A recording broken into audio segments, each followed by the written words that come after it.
Dame in gospodje, pravkar na velikem platnu, zdaj pa v premali dvorani našega dragega kinodvora. Še enkrat en gromki aplavz za neponovljivo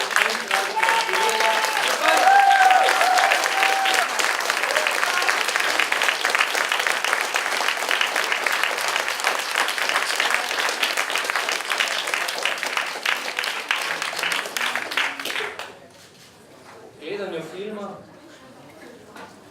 predvsem zaključnih sekvenc tega izjemno, mislim, da naključutno narejenega filma. Sem moral pomisliti, da pri knjigah nimamo tega lepega rituala, da se popljuvamo kot pred premiero. Kvečemo potem, ko knjiga izide, se veste, lahko sledi kakšen pljunek. Čeprav sem prepričan, da v tem primeru ne bomo deležni tega, ampak kvečemo enega izjemno intenzivnega soočenja s knjigo Tadeja Goloba, kot bi luna padla na zemljo. Kot bi luna padla na zemljo. V knjigi je nekje noter tudi popisan moment, kjer je ta stavek z legendarnim filmlakarjem, ki pride v gojzerih. Vedno, na vse vaje. Na vse vaje. In kaj se zgodi? Ta gospod, velik umetnik, jaz sem imela to srečo, da je bil moj profesor na akademiji in on je res, prva ura pri njem je bila 8 zjutraj, takrat se je začel na akademiji in to pri njem je bila to vedno prva ura.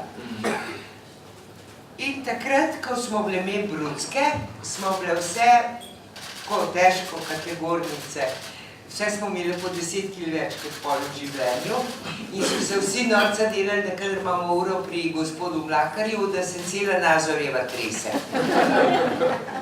In gospod Mlakar je res bil v težkih gojzarjih. Zdaj, bilo nas je pa seveda, premalo je bilo fantov, kadar smo se učili te salonske plese in nekako je nanesel, da je gospod Pino Mlakar bil moj partner v plesu. In gospod Mlakar je seveda v teh gojzarjih skakal gor, skakal dol, lahkotno. No, enkrat smo pa spet plesali in kar naenkrat je gospod Mlakar meni padel po tleh. In to je bilo res tako, kot da je bilo napadla iz neba, ker to je bilo nemogoče pri njem.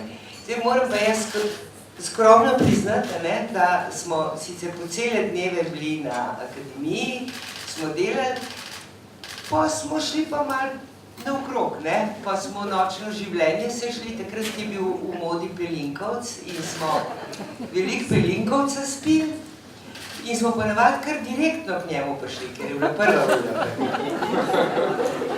In jaz sem imela tako slabo vest, ker po moje gospoda Mlakarja po tleh vrgel in pravi.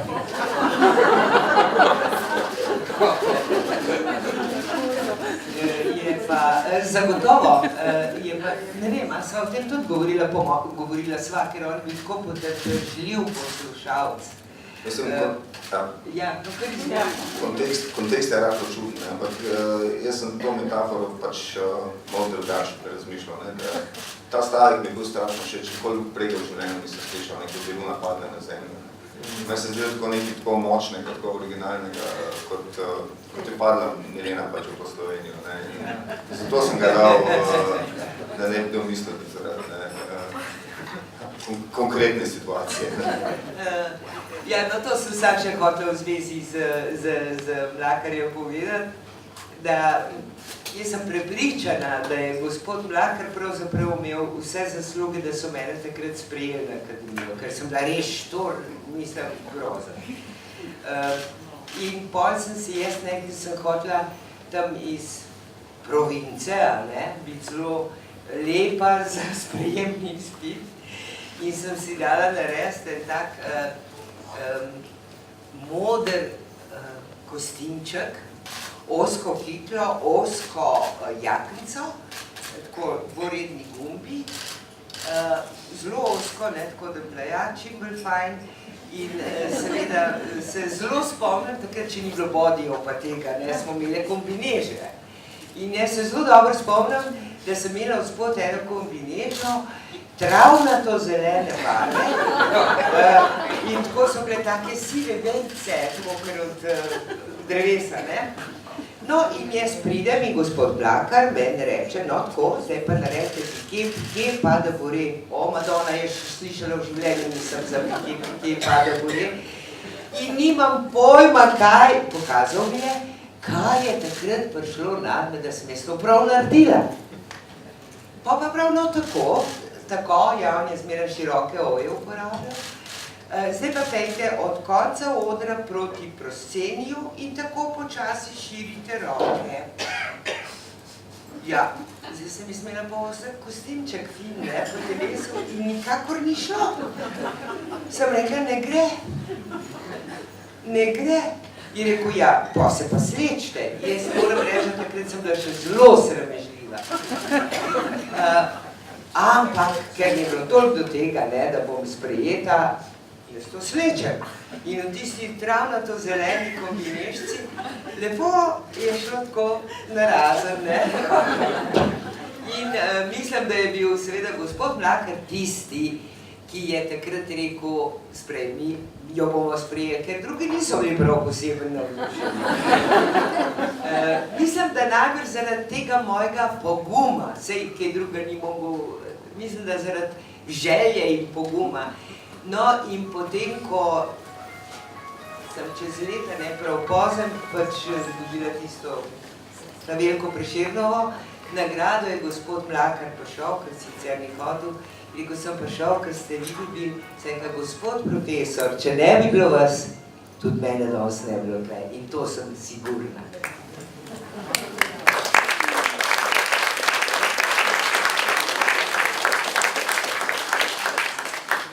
Seveda, brez zakenih jezikov izvemo ogromno o številnih veličinah slovenskega filma, umetniške scene, gledališča in tako naprej.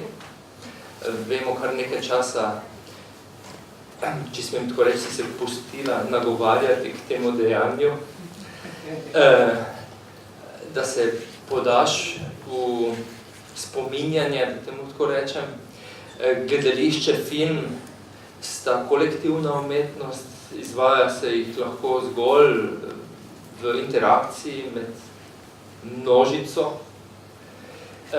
Tudi knjiga ima na nek način ta karakter, čeprav je seveda bistveno bolj intimen akt. Pa me zanima, Tadej, Milena, mislim, morate vedeti, Tadej je nekoč kadil, prej mi je povedal, zdaj pa že dolgo časa ne, kar je velik hendikep pri tem, da postaneš biograf. Milene Zupančič.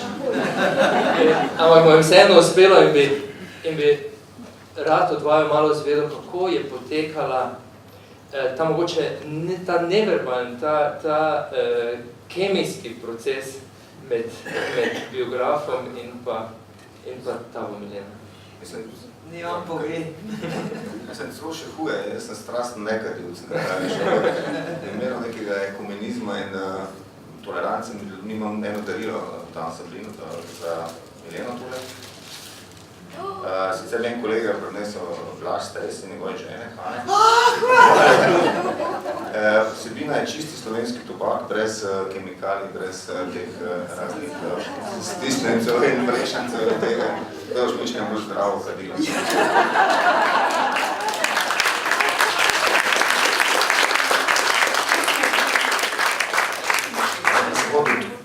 Sem iskal knjigo, ki se je opisala, ti se cveti v jeseni zelo naslovnico, odivata šubica, ampak tistega nisem nikjer našel na pol, pa tole tudi prav pride. Kar se tiče najega dela, ne, jaz o samem nastanku knjige zelo težko govorim, zato ker pri meni to ne gre za neke vnaprejšnje načrte, pa ne vem, a več nimam nekih priprav doma, pa tuhtanja, jaz sem se zmenil, preprosto dobival in dobival in potem gre pa za to zapisovanje in neko preigravanje občutkov. Jaz mislim, da je pri oblikovanju filmske ali pa gledališke vloge zelo podobno. težko je govoriti o tem, ker ne vem. In zdaj, ko je knjiga išla, ko daš knjigo, imaš kot pisatelj v bistvu zelo malo stvari v svojih rokah. Ne veš, če je knjiga dobra, ker je pač nekih surovi več. Je dobra, če sem kot kolega pisatelj. Ja, pač jaz nisem vedel, koliko nobeni ne veš, dokler ni natisnjena in še pol ne veš. No, ne veš niti kako bo sprejeta, niti med bralci, niti med kritiki, zelo malo stvari imaš v svojih rokah, edina ena pa imaš. In to je, da daš čisto vse od sebe, preden jo daš od sebe. In to mirno vest imam. In zdaj, ko je knjiga išla, sem dobil en tak zelo fajn občutek, da če bi moral še enkrat napisati, ne bi znal. In toliko ti lahko jaz povem v procesu. Mislim, jaz vem, teh parkrat, ko smo se vmes dobivali, koliko si imel naštudirano, opus, detajle, o katerih smo včasih celo z Mileno Obatko pogledala po strani, to po eni strani, po drugi strani pa iz pogovorov kasneje vem, da je ta knjiga res posebne narave. Zakaj? Zato, ker seveda za vsako biografijo obstajajo določene šablone, ta pa mislim, da je nastajala dejansko izvajanega razumevanja in poslušanja ven, na ta način je tudi komponirana, začne se nepričakovano, začne se recimo z poglavjem o pokopališčih, sledijo poglavje o kajenju in šele tedaj tisto, kar vsi v bistvu na začetku pričakujemo. Tu se mi zdi, da vseeno je preskakovalo več isker v tem procesu. No, če jaz samo nekaj še povem. Knjiga je seveda absolutno knjiga Tadeja Goloba. Zakaj? Zaradi, ker je on pravzaprav s svojimi vprašanji določal, o čem se bova pogovarjala. Sej so se, ampak v glavnem, saj ga poslušaj, o čem midva sva se leto pa pol dobivala. Od začetka celo 2-krat na teden, potem 1-krat na teden. O čem se pa danes pogovarjala? Pa je on dal idejo, Zdaj, jaz pa veliko črkam, on je pa neverjetno potrpežljiv poslušalc. In tudi tako je bilo, res, jaz sem imela ta občutek, da se pač dobivava zato, ker se pogovarjava o stvarih, ki njega zanimajo, o katerih jaz pravzaprav rada govorim. In jaz sem ves čas imela občutek, da se pač midva pogovarjava. Jaz nisem nič mislila na to, da bo to še kdo drug, pa da bo to na veliko, ampak res kot midva sogovorca, zelo fajn. Poleg tega, veš, jaz od samega začetka nisem imela pravzaprav čisto nobene skrbi, da bi Tadej ne bil ta prav človek. Zaradi tega prvič spoznala sva se že čisto drugih okoliščinah, enkrat tam v Himalaji. Himalaji? Ja, ko je on bil eden od tistih. No, točno, to bolj všeč. No, povej ti to, bom pa jaz naprej. A to je že repriza tega, kar smo videli v filmu? Ne. V gostilniška zgodba v filmu? Mislim, jaz sem bil leta 1998, sem bil na odpravi na Davlagiriju, ker je bila to neka taka zvezdna slovenska odprava. In dan pred smo šli naprej iz Katmanduja v Pokaro, to je eno mesto, odhoder smo šli na ta Davlagiri, smo šli še mečken ven. Tist se je potegnilo do jutra in smo bili precej okrogli. In potem gremo mi na letalo, preletimo Pokaro, tam se čakal naš avtobus, ki nas bo odpeljal še nekih 20 km do konca ceste, pa gremo pa peš. In jaz grem na avtobus in zagledam Mileno Zupančič. Sve zgodimo svojemu kolegu, smo bili, jaz sem še zmer pijan, jaz vidim Mileno. In to ne na televizijskem ekranu? Ne, na sedežu avtobusa v Pokarju v Nepo, ker da na UNICEF-ovi misiji. Tako se je začelo najno znanstvo. Jaz sem bila takrat z UNICEF-om, pa sem imela pa en teden vmes prej, in sem se jim priključila. Pa, ko smo začeli hoditi prvi v hrib, se rekel, vse sorte počnem v življenju, ampak se rekel, Milena, tega pa ni bilo treba, boš pa ti nazaj prišla. Pa je pa kar šlo, no. V glavnem se poznava že tako dolgo. Ampak potem, pozneje, enkrat dosti kasneje, je pa on delal en intervju z mano za Playboya in jaz sem bila zelo zadovoljna s tem intervjujem, nisem z vsakim, s takim siguranjem, če me vprašajo, da je tudi farmal jajca za veliko noč. Seveda bo, ampak ne to sprašujete. Raje posegiti in božo, potem vprašajte. In da je, nekako nisem dvomila, da se ne bi dobro pogovarjala. Skratka, in še nekaj, moram ga pa tudi jaz malo pohvaliti, ne? Ne pa ne preveč. Če ga bom jaz. Ja, a veš kaj, namreč redki so, recimo biografi, poleg tega, da še bolj pomembne stvari tudi pišejo, ne? Ampak, ki znajo ohraniti osebo, o kateri pišejo. In jaz mislim, da je on tako lepo ohranil mene, pustimo to, bo to komu všeč ali ne bo všeč, ampak pač jaz taka sem, ne. In se čuti skozi to, kako je on mene ohranil, moj način govorenja, ni me prevajal v neko literarno slovenščino, v nekaj zelo tako, in to, mislim, da to res ne zna in ne zmore čisto vsak. To sem tudi sam hotel izpostaviti, ta knjiga dejansko žari od glasu Milene Zupančič, ker jo slišimo z vsem dialektom in z vsemi frazami, ki jih slišimo lahko samo od tebe in dejansko diha. Meni se je večkrat pri branju zdelo, recimo, da te imam fizično pred sabo in da mi pripoveduješ kaj lepega ob kakšne kupici. Zdaj, seveda, biografija je vedno tudi neke vrste konstrukcija. Biografija, tako kot je recimo nek film, kot smo ga ravno prej videli, nemogoče početje, nemogoče zato, ker je seveda materiala neskončno in potem na koncu se moraš odločiti za eno ali drugo stvar in s tem povzdigneš na površje nekaj pa seveda izpustiš in s tem je seveda ustvariš že neko interpretacijo.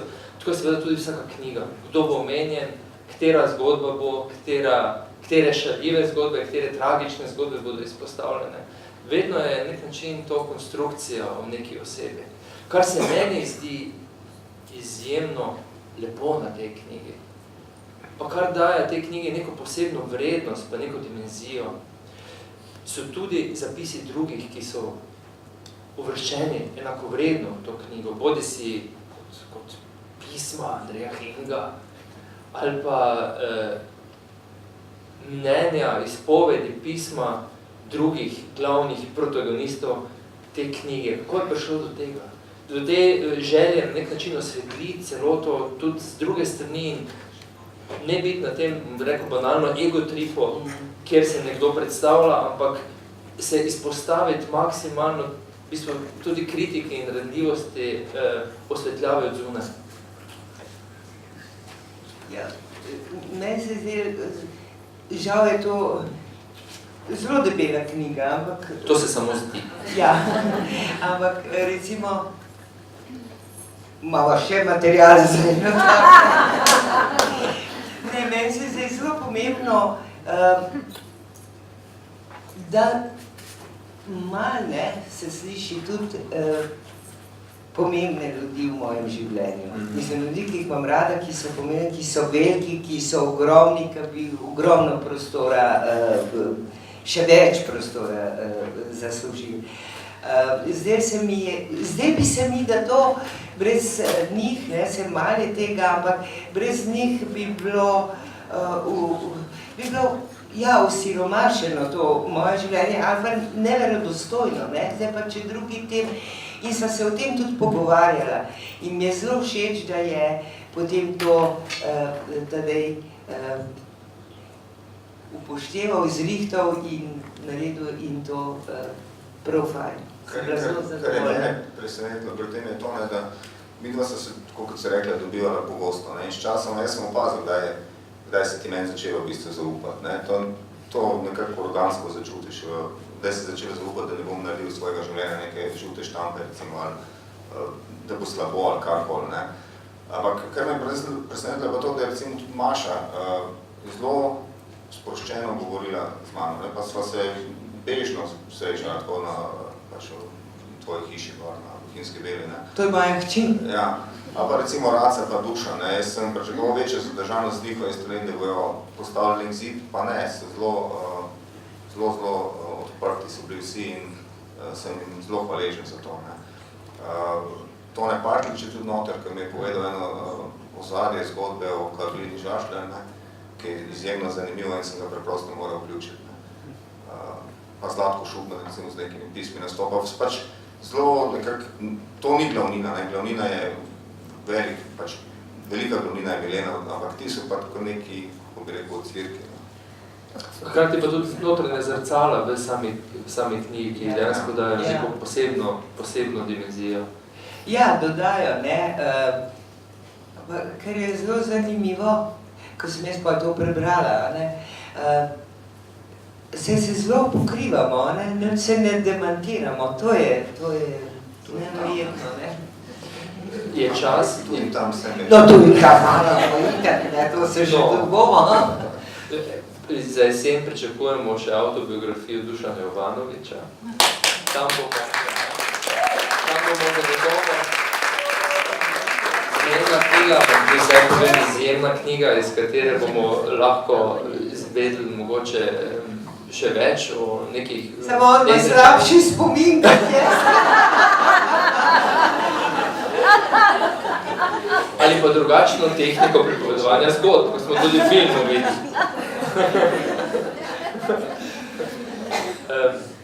Kolikokrat si plačal kazen na vožnji v Belo? Samo enkrat sem plačal 150 € za to, ker sem pelal 42 km na uro čez Bohinjsko Belo. Ti si pa dobro skozi prišel, jaz sem 300. Jaz sem tako plačal. Ja. Omejitev je 30, opozarjam, pa se je izjemno dolga vas. Meni je absolutno pretresljivo, na kak način sta opisala, matriarhat Zupančičevih na Beli, pretresljivo tudi, na kak globok način, kak globok gres ima ta knjiga v oživljanju zgodovine slovenskega filma in pa jugoslovanskega filma in slovenskega gledališča. To je knjiga, ki nas dejansko, ne da nas popelje nazaj, ampak nam na nek način pokaže, kako prisotno je vse danes tukaj, o čemer mislimo, da je minulo. In sem prepričan, da bo marsikdo se k tej knjigi vračal znova in znova, da preko nje podoživi res ključne momente tudi svojega življenja. Jaz bi ta pogovor na tej točki zaključil. Zaključil bi z dvema mislima, ki jih ti, mislim, ali pa ki jih vi dva večkrat izpostavili, da prvič, kar se mi je zdelo zelo pošteno, po drugi strani pa mogoče celo pretresljivo v svoji daljnosežnosti, ko govoriš o teatru, da vedno znova ponoviš, da teater ne more spremeniti sveta, lahko pa vpliva na. To za nekoga, ki je tako predanost, tako globino zaznamoval ta prostor, se mi zdi izjemno skromna gesta. Po drugi strani pa stavkom, ki naj pospremi tudi to noč. Zdaj pa moram to še nas. Aha. Najti. Nič me ni sram povedati. Dosti smo ga spili. Ampak če bi lahko zavrtela čas nazaj, bi ga pa še več. Velik aplauz za Tadeja Goloba.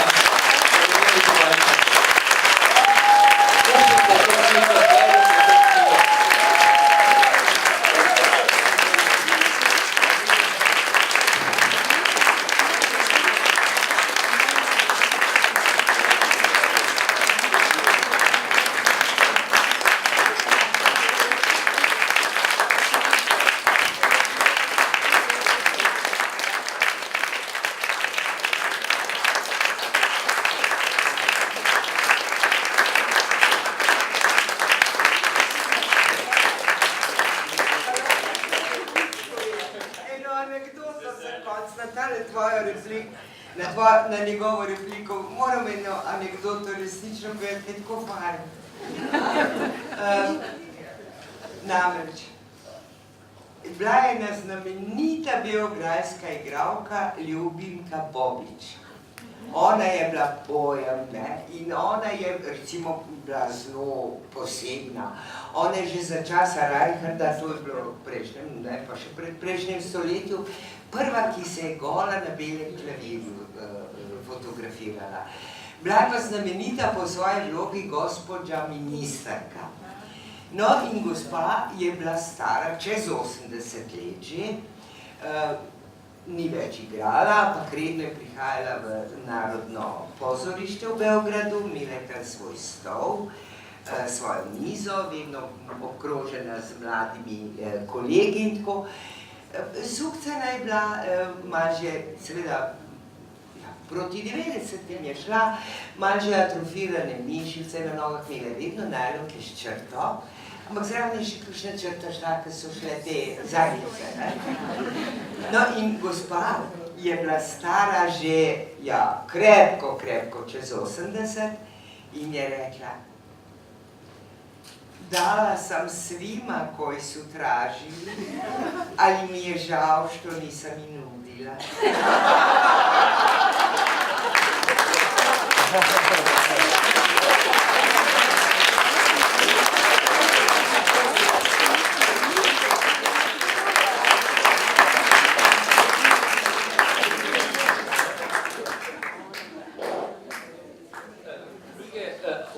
Oba avtorja sta seveda tukaj na voljo za podpisovanje knjig. Vabim se seveda tudi, da knjigo si privoščite in jo tudi privoščite še kakim od ljudi, ki jih imate radi.